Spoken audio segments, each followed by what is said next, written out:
How do we organize ourselves and conduct ourselves as a governable body of people who are creating these economies and employing people and doing all these things? It has to be done within some type of understanding or consciousness of humanity. And that's where civics comes in.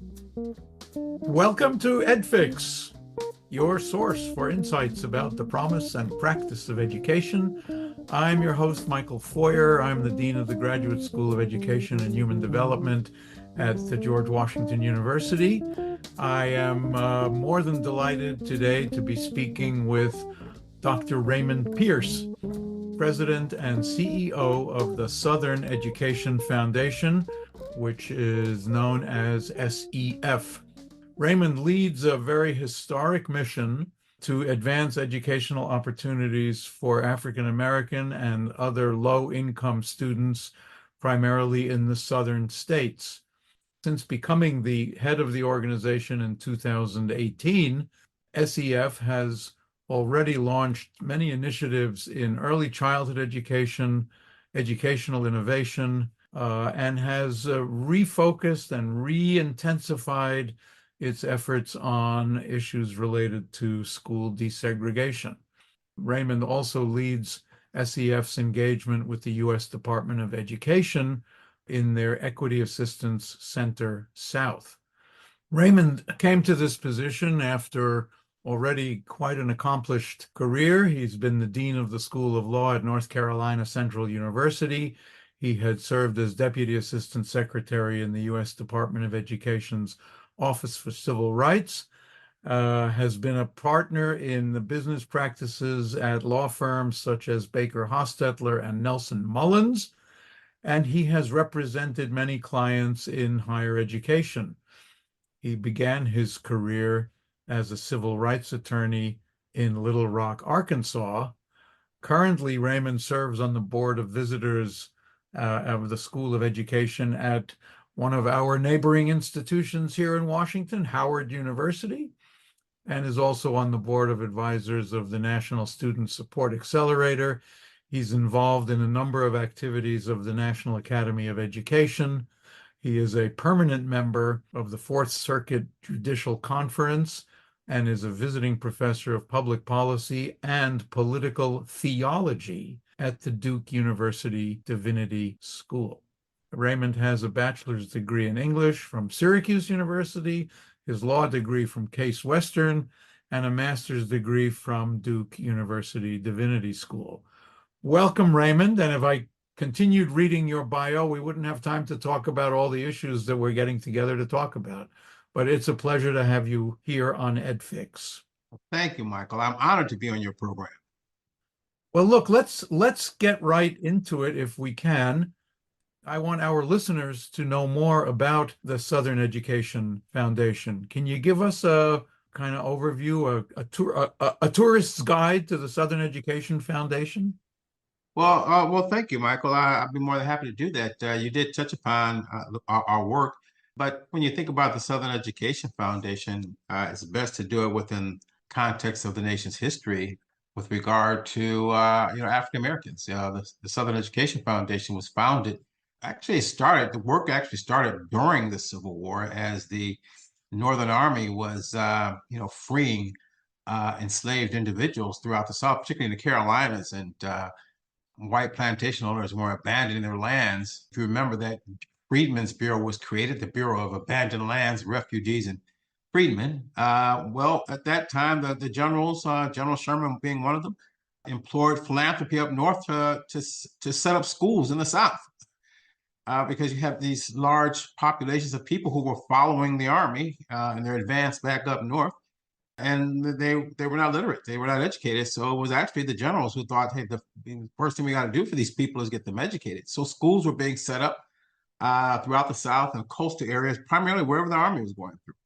And that was the beginning of getting philanthropy involved in the development of education for African Americans. And of course, when the war ended, it accelerated, and major foundations, the Peabody Fund, George Peabody, considered one of the wealthiest men in the nation at that time. In 1867, he put up $1 million to build schools and buy books and train teachers in the South. And that was followed by John Slater, the Foundation did the same thing, building schools, buying books, and training teachers.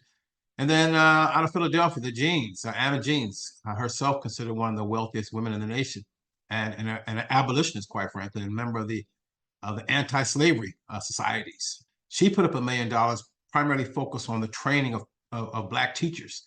She, create this army of Black teachers in the South, and of course you had the Julian Rosenwald Fund out of Chicago, the Sears Roebuck, which was focused primarily on building schools throughout the South. Well, all these foundations eventually were consolidated in 1934 to form what is now the Southern Education Foundation. But prior to that consolidation of all those funds, except for the Rosenwald Fund, those funds were actually spent down. But prior to the consolidation of all those funds, these philanthropies were saying to African Americans and other leaders that we have to be able to sustain this. Philanthropy can't keep paying for all this, and that began what is now today the Southern Education Foundation's engagement with policy, because it was during the Reconstruction period after the Civil War that African Americans and working with philanthropists up north drafted legislation in Alabama and Tennessee and Mississippi and the Carolinas and Maryland to raise taxes to pay for these books and these teachers in these schools. So that was the invention of public education in the South. The Horace Mann movement that was up north above the Mason-Dixon line didn't exist below the Mason-Dixon line. It was Black folks in partnership with philanthropy up north that created public education in the South. That's our legacy, the Southern Education Foundation. And of course, once those funds began to become segregated, we worked hard to fight segregation, working with folks like Thurgood Marshall and Jack Greenberg and others to prepare the cases and do the research to advance what ultimately was Brown versus Board of Education. In addition, the Southern Education Foundation and our previous forms were the founders of many of our historically Black colleges and universities that exist today. So we've had a long legacy of work in policy and advocacy and research, and that continues today. And as you mentioned, that focus now is focused in early childhood education, managing the Equity Assistance Center for the federal government, which gives assistance to school districts struggling with issues of race and national origin and sex and religion as it relates to the 1964 Civil Rights Act. We have a strong program in outcomes-based contracting, working to improve the efficiencies of public education through better use of public dollars for our school districts. And that's we've got more going on too, Michael. But I'm trying my best to be like you and be a calm leader and not take on too much. But we're quite active, and it's a great and honorable legacy, and I'm just honored to be the president. Do you currently feel that in the communities where there is still the most need for this kind of work and progress, that there is an ongoing sense of sustainability and progress? Or are you sensing that people are, in some ways, are we backsliding? Excellent question. I've been with the Southern Education Foundation now for 6 years. And I'd have to say in my first 4 years, I began to think the latter part, and that is that there is a slide. There is a lack of passion, particularly in my community, within the African American community, in addition to a lack of focus and a lack of concern in larger communities. As I said earlier, the education of African Americans and the adopting of the African American community as full citizens following the Civil War was a major policy for the entire nation.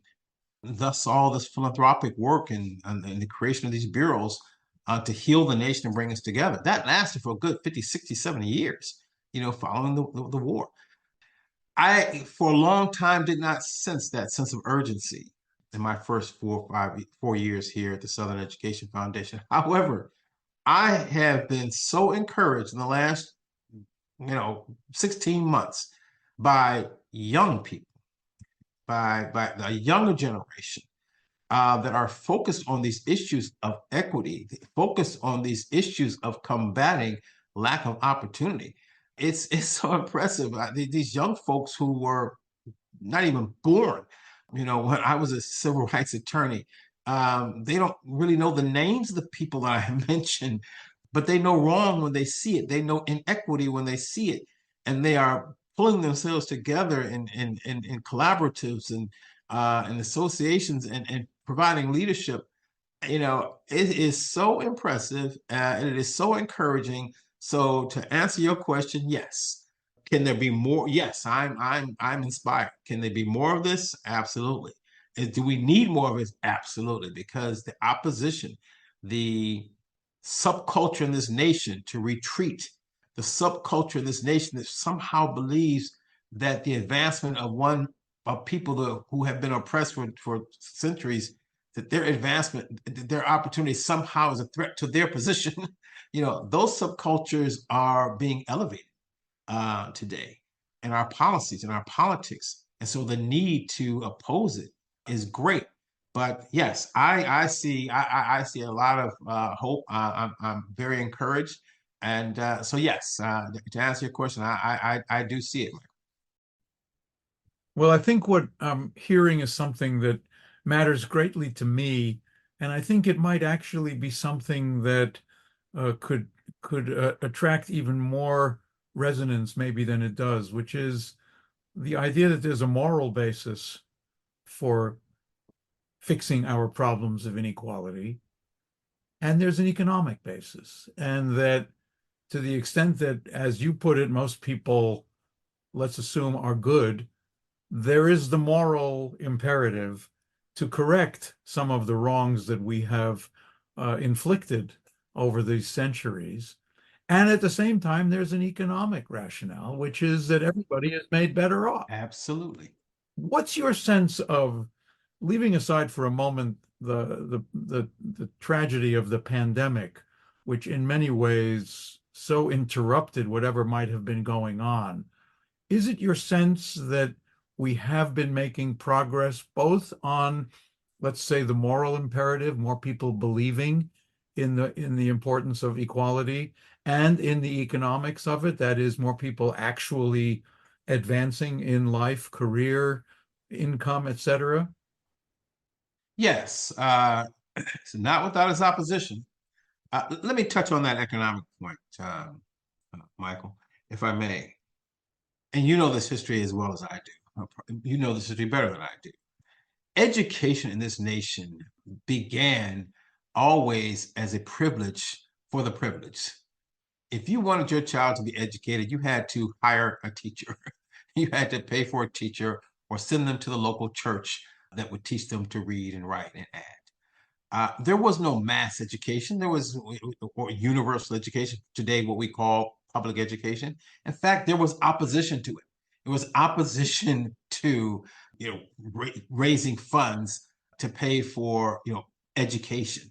The argument was, look, if you want your child educated, hire yourself a teacher. I'm not going to pay for it with my taxes. I'll pay taxes for the roads and the bridges and the army, and maybe for the canal or the sewer system, but I'm not going to pay taxes so your child can get an education.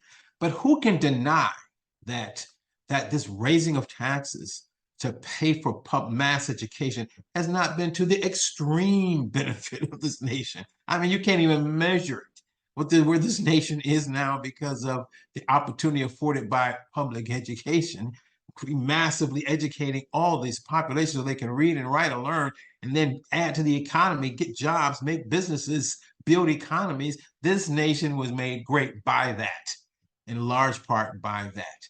Well, there's been somewhat of a retrenchment of that.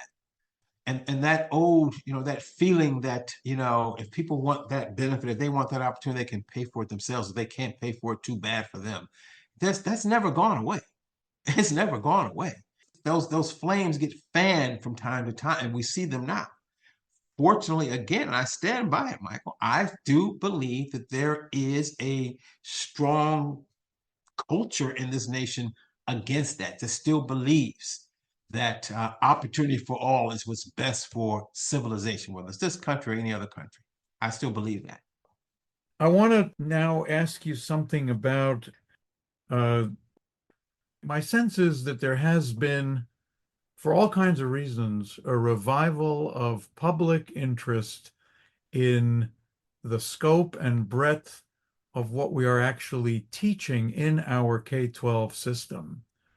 And would you agree that the pendulum may be swinging a little bit now back in the direction of what we would call civics education, with a little bit less emphasis on what was priority for several decades now, math and reading and science? Are you picking up on that in your work in the South as well? Yes, I am, Michael. Now, of course, the attention to what we're teaching our children, the attention that gets most of the press is the attention on teaching our children, tolerance, teaching our children, African American history, or teaching our children, the truth about, the nation's challenges and problems. We are a great nation, but like anything that's great has got its problems, and the United States of America definitely had its problems. But there's some people who don't believe that ought to be taught in our schools, and they seem to get the microphone, the bullhorn. But what I have been exposed to since I joined the Southern Education Foundation is quite a number of organizations, and particularly in the philanthropic world, who are interested in civics education. That yes, we can't turn our back on science, technology, engineering, and math, but that's important, particularly for this nation to be competitive. But when you do that absent the humanities, when you do that absent civics, you do that to your own peril, because we're educating people who can manage these machines and these robots and this artificial intelligence, but they can't do it with a consciousness or a background or within the context of humanity and responsibility and social systems and government and what works best for our people. How do we organize ourselves and conduct ourselves as a governable body of people who are creating these economies and employing people and doing all these things. It has to be done within some type of understanding or consciousness of humanity, and that's where civics comes in, because organizing humanity is a challenge. I personally believe our Constitution does a very good job, of organizing a democratic society that we have. I also believe that's in danger because I think there's a lowering of awareness, a lowering of the understanding, and therefore a lack of understanding of those principles that people like you and I grew up in school in the sixth and seventh and eighth grade. That was what the teachers taught. You knew about checks and balances, you knew about the judicial branch, the legislative branch, you knew about civic responsibility, you knew about trusting, the system and adhering to the system and having your day in court and living by the rule of law. That was just basic stuff, You didn't have to get it from the Boy Scouts, but they taught it in the Boy Scouts and the Girl Scouts and all these groups too. But you also got it in school. You learned it, when you stood up and pledged allegiance to the flag and all that. You just had this sense of civic responsibility that you just can't go off and do what you want to do. That you have a responsibility to your neighbor, your community, your state, your county, your community. You have a responsibility. I think that I'm personally convinced, quite frankly. I don't think it, I'm convinced that it is sorely lacking, and that a purposeful effort needs to be made to bring that education, that focus back for the benefit of our children, our young people, and the nation as a whole. But one of the things that comes up is, I think, an argument that has been going back for 200 or 300 years, which is whether our schools and our teachers should be emphasizing for young people how to think or what to think.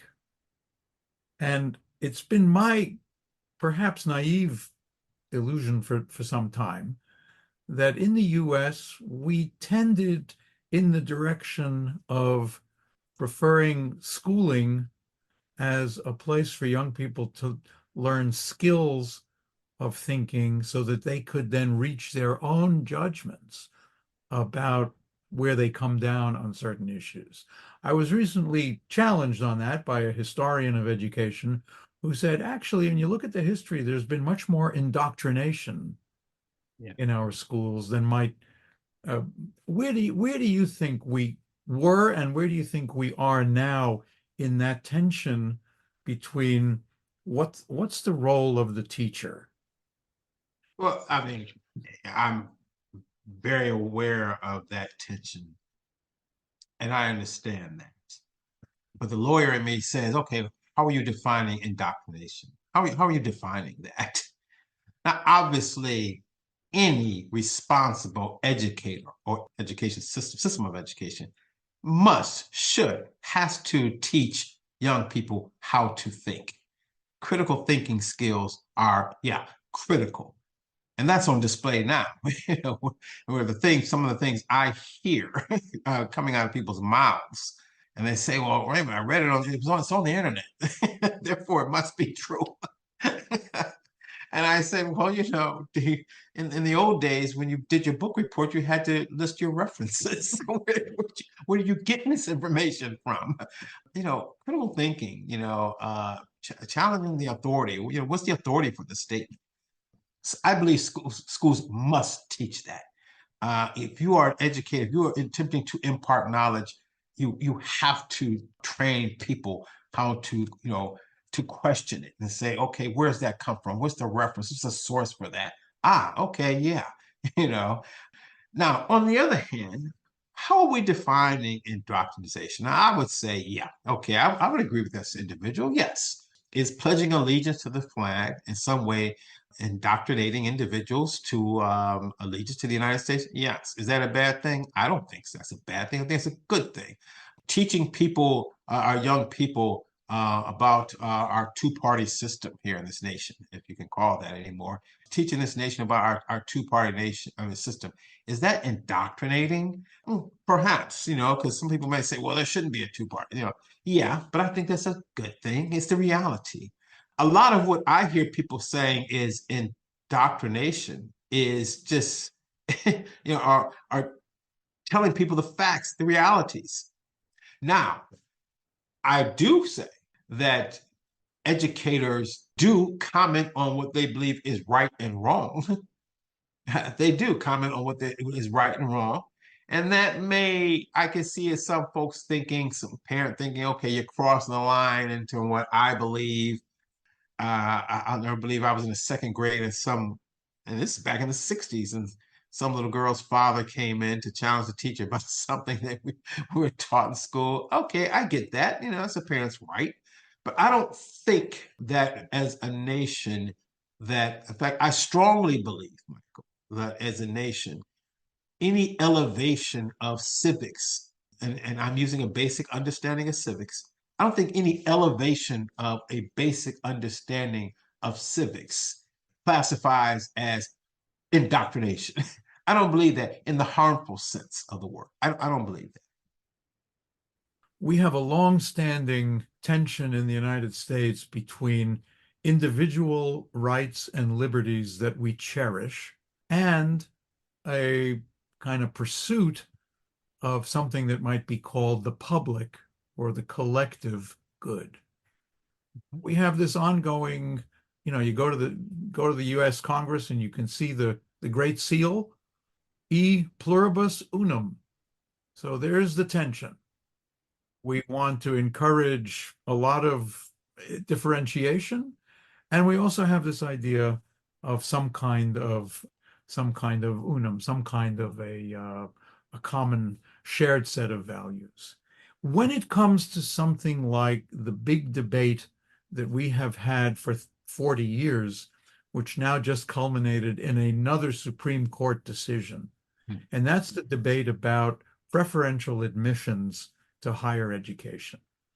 I want to present to you the possibility that that whole debate is an example of a fight between these very deeply held principles, Mm. individual fairness and the social good. Well, let me start by saying this, Michael.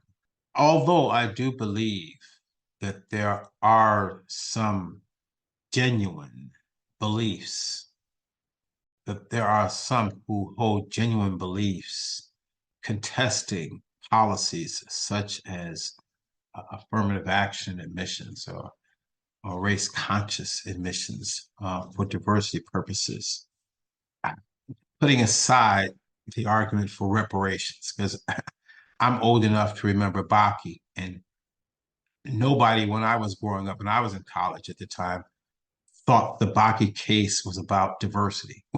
We thought it wasn't, I never even heard of the word diversity within that context. We thought it was about reparations, but I digress.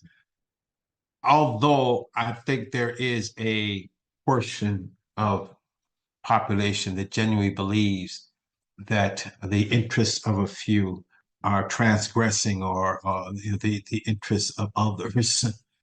I think the overwhelming bulk of the argument, contest against inclusiveness and and I'm just using that as an example. I think it's political exploitation. I believe that those small interests are being exploited politically to advance agendas. Most Americans believe in fairness. Most students attending college will say, yeah, we should have, a diverse, population of students here. And that means affirmative action policies to consider other, admissions criteria, other than tests and things of that nature. I'm okay with that, even if it means that some people might argue, well, I'm losing my seat for that. I believe that that's a high sign of political exploitation. There are some who say, let's use this as an opportunity to create an argument that serves us politically because it plays the fears of some people that you're giving some people something for nothing. That that the greater whole is impinging upon my rights. I don't believe for a moment, Michael, that the masses of our people, this nation, are opposed to inclusiveness. I just think the bullhorn, the microphone has been given, allowed to be given to a small percentage of people who expand that, find other people and put it in, bring it to the courts and using that example and make something out of nothing. This has been a wonderful conversation, Raymond. I want to thank you. I mean, before we adjourn, could I just ask you to say two sentences about if you had to answer the question, where did you develop these interests in education and public policy, in democracy, in the racial justice agenda? Give us a hint about the trajectory. Well, Michael, I'm a child of the 60s, I remember Dr. King, I remember James Brown, and, Marvin Gaye, Mercy, Mercy Me. That was, we had to study about pollution when I was a kid, and Robert F. Kennedy inspired us. I mean, that was just the way it is. But I'd say also, my parents were part of the Great Migration from the South to the North out of Mississippi, from Mississippi to Cleveland, Ohio. And every year, we'd go back down home, sort of say, my mother and father would say, we're going down home. That meant back to Mississippi to visit our grandparents. And my mother's father was a teacher, and my father's mother was a teacher. And they were huge on education. My grandfather, my mother's father, was born in 1895, and I knew him well. And 1895, he's born, what, 40 years, 60 years after the end of the Civil War. When he was a kid, he knew people who had been enslaved. Probably half the population walking around at the time he was 16 in Mississippi, half the population that he knew were people who had been enslaved. And so he knew the importance of education. Education was everything back to the old folks. To the old folks, education was everything. So every time we would go home, my mother would make us bring our report cards from school. Our grandfather had to look at our report cards.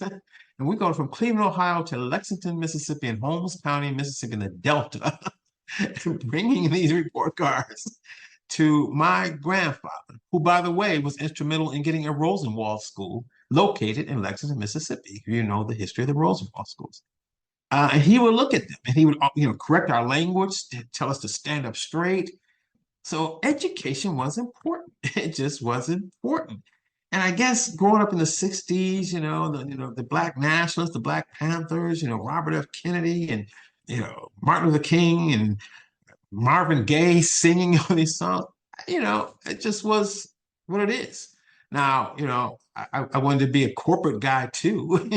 I was always interested in business, and I did eventually become a corporate attorney. But, my first job out of law school was a civil rights lawyer. And I've stayed involved with it, most of my career. And now I'm having the time of my life when I should be retired and and chilling out somewhere. I'm having the time of my life finally on this front lines of education. It's hard, it's demanding, it's exhausting at times. You have to pick your battles as to where you can fight. But I'm having fun now because, as I said earlier, the encouragement I get for this younger generation of people coming behind me who feel a need to make some change. And, that's going to keep me around for a little while. God bless. Thank you so much, Raymond Pierce. Thank you for joining us on EdFix. For our listeners, we welcome you to subscribe to the EdFix podcast, which you can do on Apple Podcasts or Spotify, iHeartRadio, Google Podcasts, or wherever you listen to your podcasts. We are there. We have a website, edfixpodcast.com, where you can download any of our episodes. And all of this is made possible because of the brilliant Turan Waters, whom I thank again for all of her help with this. Thank you again, Raymond. We will continue the conversation. Well, thank you, Dr. Furr. It's been my honor. Thank you.